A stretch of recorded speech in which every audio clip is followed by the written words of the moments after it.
No surprise. That's the way the New Zealand media put it. And that's pretty much what it is. Ian Foster is officially the replacement for Steve Hansen as the All Blacks coach, or head coach. They narrowed it down to him and Scott Robertson after, you know, some of the big guns ruled themselves out in Joe Schmidt and Warren Gatland. And other guys took jobs elsewhere, with the likes of Dave Rennie to the Wallabies and Jamie Joseph sticking with Japan.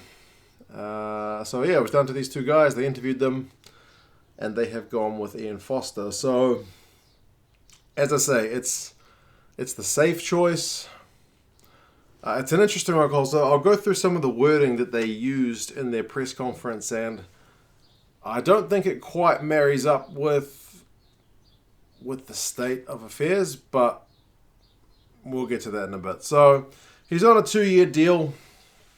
There's been a little bit, from what I've seen, of people saying, they didn't have faith in him. If they had faith in him, they'd give him a deal through to the World Cup. It's kind of like a trial period. I mean, kind of, yeah, for sure. He hasn't been head coach for a long time. He's been the assistant coach with the All Blacks for 8 years. It's been a long time between drinks for him to take charge, and 2 years is probably about right. Hansen back in 2011 when he took over from Graham Henry, guess how many years he got? It was 2. So this is nothing out of the ordinary. This is the All Blacks continuing on with their succession plan after the 2007 World Cup. They stuck with Graham Henry. They decided consistency was the way to do it. That led to Hansen, and now Hansen leads to Foster. So that seems to be the formula the All Blacks have been going with. And up until this point, it has been a formula that has worked really well. After 2007, they were rewarded with that consistency by winning the World Cup. And then likewise, consistency led to 2015. However, that consistency also led to a World Cup loss here in 2019. So whether that one game is an indicator of whether we should change things up, or whether that's just one game and every team loses a game from time to time, I guess time will tell. It's certainly not an exciting appointment, because he hasn't coached as a head coach for a long time. Like I said, he's kind of been Steve Hansen's offsider, which has been his role. And his head coaching record, the most recent one is with the Chiefs. He was there for like 8 years, made a final, and they got walloped by the Bulls. What was the score? I wrote it down. 61-17. I remember watching that game. It was pretty bad. He had a pretty decent team under him, so you'd like to think he would have had a better record. But that being said, it's been 8 years, so you like to think that he's got new ideas since then. The game has changed, and that he's going to be judged on his real record with the All Blacks rather than what his old Super Rugby record was. That being said, the guy who he beat out has virtually a perfect coaching record. The guy took teams, elevated them, and everything he touched turned to gold. So it's an interesting one for New Zealand Rugby now to keep Scott Robertson engaged, because you can't do much more than what he's done apart from do it longer. So whether he's keen to stay on for 2 years and see if there's an opportunity after that time, kind of hoping Foster fails, but I can't see him being that kind of guy. I think he would back him even if he's lost out on the interview. But yeah, it's why some of the All Blacks potential coaches, like Chris Boyd, he left because Super Rugby was as far as he could go. So how he stays engaged with the Crusaders will be one to watch. I mentioned some of the words that they used in the press conference. They used words like change, but also refinement. They used words like to grow, to tweak, to rethink, refresh, a fresh approach, but also with intimate knowledge. So I get the feeling from what they're saying that they weren't that far away, and that things have been pretty good, and that a drastic change is not needed. But it's interesting, the theme was change, but the change is not real drastic. So if you're going for the theme of change, then you go with Robertson. But they've gone with the theme of a slight change rather than a major change, I guess. And interestingly, Ian Foster himself mentioned that he's going to have to step up as the head coach. He can't sit back as the assistant anymore. And he is going to have to reinvent his image with the public and with the media. So he's very kind of self-aware. He knows that he is not a popular candidate for this job for sure.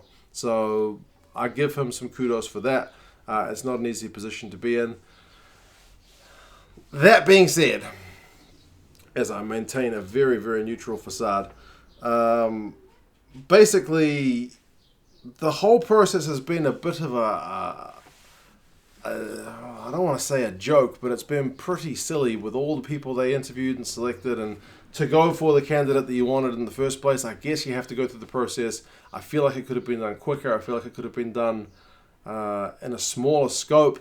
Like, I know at the company I work for, if they've got a role coming up and they've already got someone in mind, they don't interview all and sundry. They pick the person they want and maybe like one or two others just to kind of to sense check that they're on the right track with the person who they think is suitable for the role. So you still got to check, but you don't need to go and interview all and sundry. So I feel like it was a weird one. Yeah. That's pretty much it. They haven't announced who's his coaching team going to be. They said there's still contractual issues and some phone calls to make. Foster mentioned that they did need to make changes. He's got an attacking mindset. All the rumours are that John Plumtree will be going along with him. So maybe he's looking at that as a road into the All Blacks job, because that seems to be the way to get the All Blacks job at the moment. No matter what your Super Rugby record is, it doesn't seem to be able to do the trick.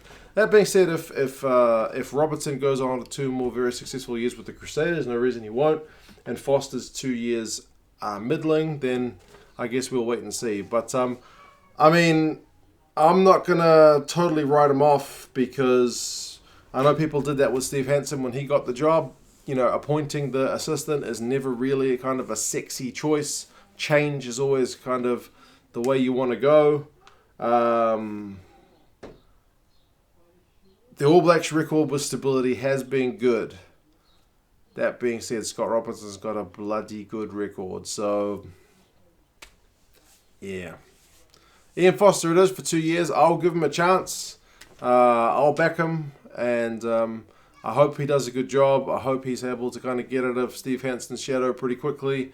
And yeah, I just hope he's a successful coach, man. I wouldn't wish ill on anyone like that. So, yeah, it'll be an interesting one. You guys let me know your thoughts on the Foster appointment as head coach of the All Blacks. Like I said, I'm not totally sold, but I'm conscious enough to realize that the All Blacks have had a pretty good formula for quite some time. So I won't definitely count any chickens. But yeah, you guys let me know your thoughts. I'll talk to you guys soon. See you later. Oh, I should say thanks to Carl, by the way, on Patreon, because Carl's the one who sent me this news on Patreon. He sent me a message. I checked on my phone. What do you think of Foster getting the coaching job? That's how the news was broken to me. So appreciate the rugby community before I was able to check the news sites. But cheers, guys, and I will talk to you again soon. See you later.